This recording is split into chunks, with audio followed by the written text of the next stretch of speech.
Sa gitna ng sunod-sunod na aberya sa MRT, desidido raw ang grupong National Council for Commuters Protection o NCCP na magsampa ng patong-patong na kaso laban sa pamunuan ng MRT.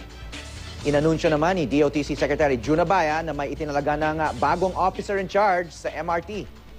May news to go si Athena Imperial.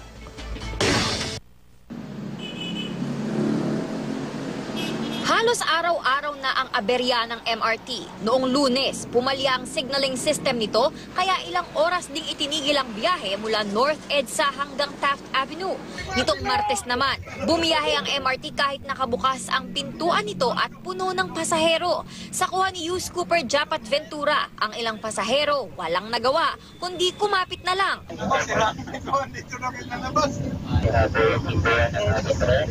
Sa video, makikitang nakailaw ang warning lights ng pinto.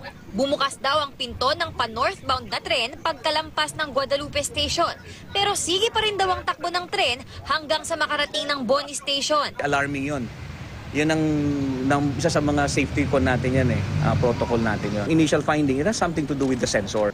Kaya naman ang grupong National Council for Commuter o NCCP magsasampa ng patong-patong na kaso laban sa pamunuan ng MRT. I'm angered, horrified. Those people who own these companies, if anything happens, if people get hurt or get killed, you will be having blood in your hands. Sa gitna ng usaping ito, inanunsyo ni DOTC Secretary June Abaya, itinalaga bilang bagong officer in charge si MRT Director for Operations Renato San Jose.